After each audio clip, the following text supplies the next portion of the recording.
ان کا وکیل بولتا، جن کو ذاتی حیثیت میں عمران خان صاحب کو بلایا تھا ان کو بلایا جاتا، پوچھا جاتا. اب آپ خود ہی سوال دے رہے ہیں، خود ہی جواب دے رہے ہیں، تو سوال تو اٹھے گا کہ حضور انور ان سے تو پوچھتے. وہ تو کہہ رہے ہیں میں تو ایگزیکٹو مجسٹریٹ سمجھا تھا، ان کا ایک جواب ہے، اس کے اوپر آپ کوئی بیان لیتے. آپ توقعات کا اظہار کر رہے ہیں، پھر آپ نے بلایا کیوں؟ نہیں بلانا چاہیے تھا، خام خواہ اتنی بڑی سیکیورٹی لگی، سب کچھ لگا. پھر اگر نمٹانا تھا، میں نہیں کہہ رہا آپ ان کو سزا دیں، لیکن یہ بھی کسی نے نہیں کہا تھا. سو موٹو بھی آپ نے خود لیا، آپ کے ججوں نے لیا، اور ان ججوں پہ انہوں نے عدم اعتماد کا اس طریقے سے اظہار کیا کہ جناب جن لوگوں نے یہ بیٹھ کے کیا انہیں تو اس بینچ پہ نہیں بیٹھنا چاہیے. ٹھیک.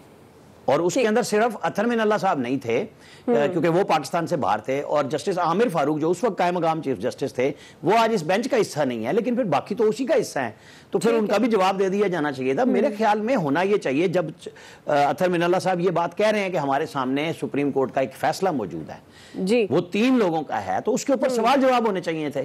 جب وہ بھی سامنے فیصلہ بھی رکھ دیا اور ساتھ توقعات کا بھی اظہار کر دیا، مجھے تو نہیں سمجھ آئی، لیکن ظاہر ہے اب یہ 8 تاریخ کو گتھی سلجھے گی کہ کیا سوال ہے اور کیا جواب ہے. صحیح. جی حافظ طاہر صاحب، 7 دن کی مہلت ملی عمران خان صاحب کو اس کے تحریری جواب جمع کرانے کے لیے. ایاز صاحب آپ سے سوال کر رہی ہوں میں کیونکہ حافظ صاحب ابھی ہمارے ساتھ نہیں ہیں، تو آپ کے خیال میں جیسے مریم نواز کہہ رہی ہیں کہ یہ ڈھیل دی جا رہی ہے اور نون لیگ کے ساتھ ناانصافیاں جو ہوئی، زیادتیاں ہوئیں، وہ عیا ہو گئی، آپ کے خیال میں اب عمران خان صاحب غیر مشروط معافی مانگیں گے؟ پہلے تو یہ چیک کرائیں کہ حافظ صاحب ہمارے ساتھ نہیں ہیں تو کس کے ساتھ ہیں، یہ پتہ کرانا بڑا ضروری ہے. کسی اور کے ساتھ اللہ جانے اپنے ساتھ بھی ہیں کہ نہیں. ہمارے ساتھ چلیں آ جاتے ہوں. جی اچھا، ایک تو چیز طے ہو گئی کہ ججوں کے نصیب میں یہ لکھا جا چکا ہے کہ ان پہ تنقید ہونی ہے، ادھر سے ہو ادھر سے ہو، وہ کوئی ریمارکس دیں، کوئی فیصلہ دیں، کوئی مہلت دیں، وہ تنقید تو ہونی ہے. کیونکہ ایک طرف سے یہ کیمپین بنائی جا رہی تھی اور بنائی جاتی ہے ہمیشہ کہ جی بس اس کو تو نااہل قرار دے دیں، سزا دے دیں، کیونکہ وہ 3 نون لیگیوں کو بھی دی تھی لہٰذا ان کو بھی دے دیں. یہ مسلسل چل رہی تھی. دوسری طرف سے چل رہی تھی کہ نہیں جی کوئی ایسی بات ہی نہیں ہے، عمران خان صاحب نے جواب دے دیا تو بس بات ختم ہو گئی. اب دیکھیں ٹھیک ہے انہوں نے مہلت نہیں مانگی، یہ اپنی جگہ ٹھیک ہے، لیکن آپ کو یاد ہوگا یوسف رضا گیلانی صاحب کو آخر تک سپریم کورٹ یہ کہتی رہی کہ آپ اب بھی خط لکھ دیں، آپ کے پاس وقت ہے. جب وہ آخر تک نہیں مانے تو اس کے بعد جا کے انہیں تا برخاست عدالت سزا ہوئی تھی جس کی وجہ سے وہ نااہل ہوئے. اب یہ مختلف مثالیں موجود ہوتی ہیں، یہ نہیں ہے کہ کوئی عدالت کو پہلی دفعہ کوئی چیز کرنے جا رہی ہوتی ہے. ظاہر ہے وہ جب ہمارے سامنے چیزیں آتی ہیں ہم اس پہ تنقید کر رہے ہوتے ہیں یا تعریف کر رہے ہوتے ہیں اس کی.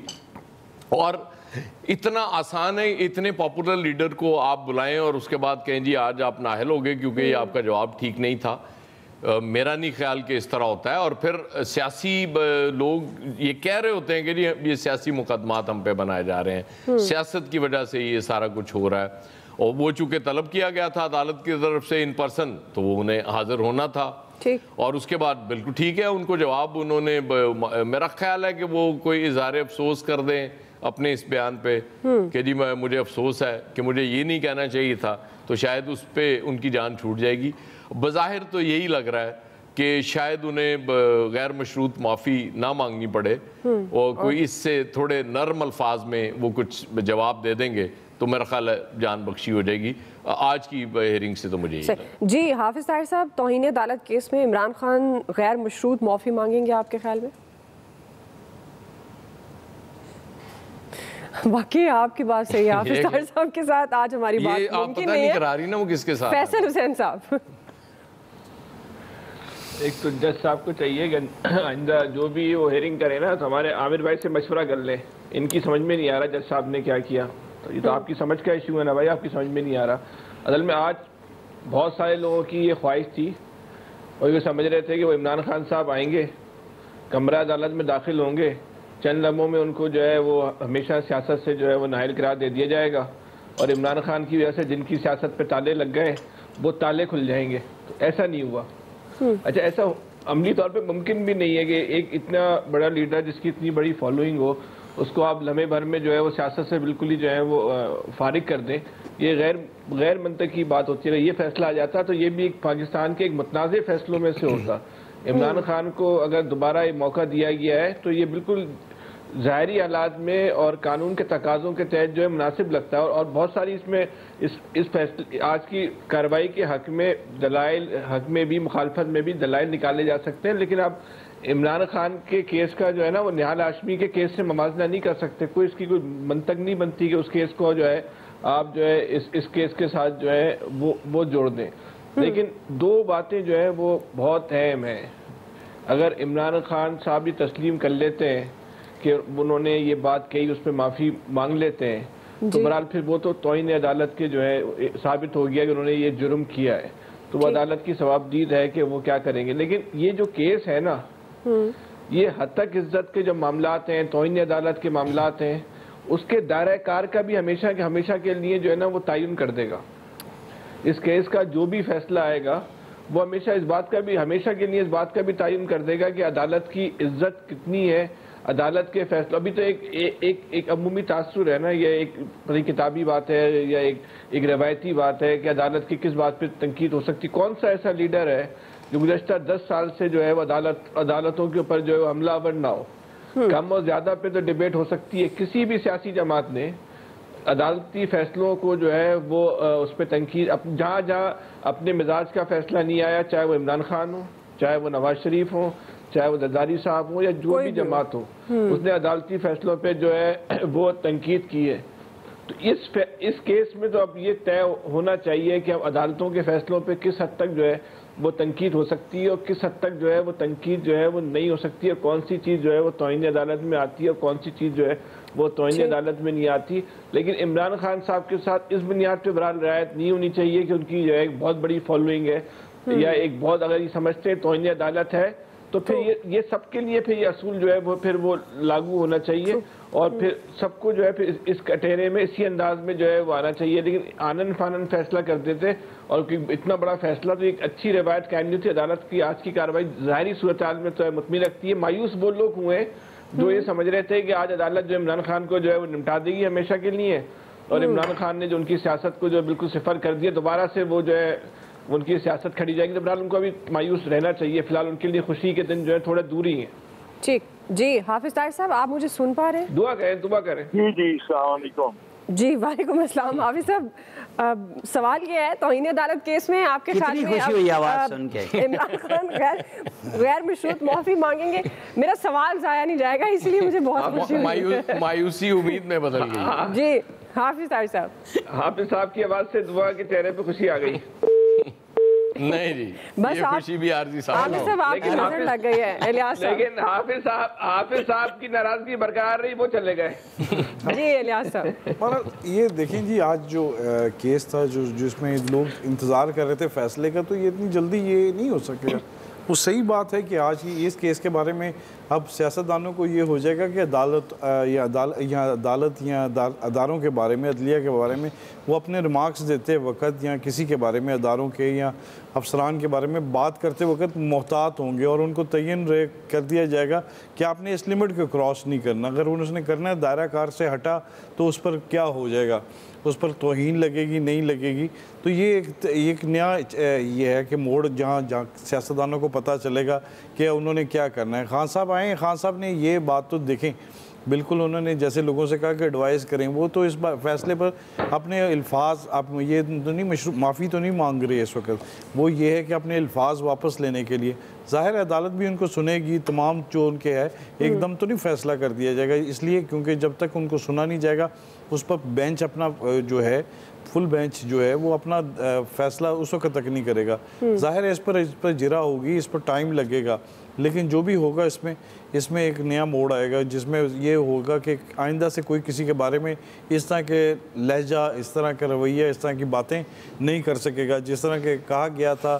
اس پر ظاہر ہے انہوں نے نوٹس تو لیا، جیسے پولیس کے بارے میں، عدلیہ کے بارے میں جو بھی ہے، اگر وہ جس طرح سوچ رہے ہیں دیکھ رہے ہیں وہ سارا دیکھا جائے گا، ٹرائل ہوگا، اس کے ٹرائل میں یہ دیکھیں اس طرح ابھی ایک دم تو نہیں، ایک دم جیسے فیصلے ہو جاتے، یہ تو ضمانت کے لیے تھا کہ ایک دم ضمانت ہوتی ہے نہیں ہوتی یا اس طرح چلتے ہیں، لیکن بہرحال اس میں جو ایشو ہے اگلے 7 تاریخ کو پتہ چلے گا کہ آگے سے کیا جرا ہوتی ہے, کہ کیا سوالات کیے جاتے ہیں ان سے.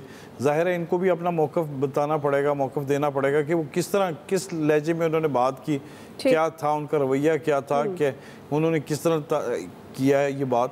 تو بہرحال ان کو یہ بھی تو ساری چیزیں دیکھی جائیں گی کہ آئندہ سے کوئی سیاستدان جو ہوگا اپوزیشن میں یا جو بھی ستایا ہوگا وہ اس طرح کی باتیں کرتے وقت ایک طرف احتیاط برتا کرے گا, تاکہ وہ غلط بات کرے گا تو اس کو پتہ ہے کہ اس کی پکڑ ہوگی. اب بالکل آپ کی بات صحیح ہے. اور سیاستدان جو توہین عدالت کیس ہے, اب اس کے بعد عمران خان غیر مشروط معافی مانگیں گے. 7 دن کی جو انہیں مہلت ملی ہے تحریری جواب جمع کرانے کی, وہ آنے والے دنوں میں ہی پتہ چلے گا. ایکسپرٹس کی رائے آپ جان چکے ہیں. بریک لیتے ہیں ناظرین, ہم بریک سے واپس آئیں گے. ہمارا دوسرا سوال ہے, سیاستدان قدرتی آفت کو بھی سیاست کے لیے استعمال کرنے پر تل گئے, سیلاب پر بھی سیاست حاصل کیا ہوگا؟ رائے لیتے ہیں بریک کے بعد.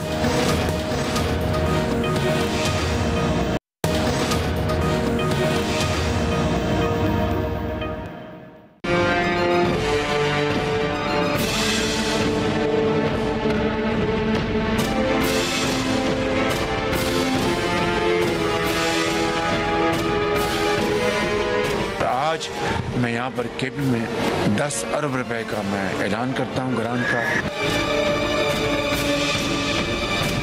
انجینئر صاحب نے ہمارے لیے بہت کوشش کی. اللہ خیر کرے گا. ہم نے ابھی IMF سے جو پروگرام ہوا ہے اس سے پاکستان الحمدللہ ڈیفالٹ سے بچ گیا ہے. ناظرین, سیلاب سے بچ جانے والوں کا نیا امتحان شروع ہو گیا. کئی علاقوں میں تاحال امداد نہیں پہنچی. متاثرین کھلے آسمان تلے رہنے پر مجبور ہیں. بنیادی سہولیات کا فقدان ہے. بیماریاں پھیل رہی ہیں. اس کے ساتھ امدادی کارروائیوں سے متعلق وفاق, صوبوں, اداروں, انتظامیہ اور NGOs کے درمیان ورکنگ ریلیشن شپ کا شدید فقدان پایا جا رہا ہے. کہیں بار بار امداد پہنچائی جا رہی ہے تو کہیں ایک بار بھی متاثرین کو امداد نہیں مل سکی.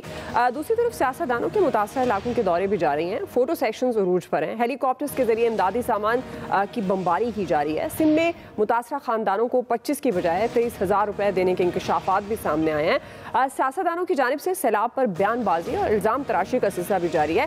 کہیں حق چھین کر لینے کی بات کی جا رہی ہے تو کہیں KP اور Punjab CM flood relief funds میں احتیاط نہ لینے کی افواہیں سرگرم ہے.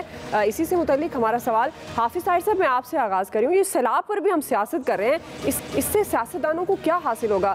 ساتھ میں یہ جو ورکنگ ریلیشن شپ کی ہم بات کر رہے ہیں, امدادی سرگرمیوں میں اداروں کے درمیان ورکنگ ریلیشن شپ کے فقدان نظر آ رہا ہے, اس کی کیا وجہ ہے؟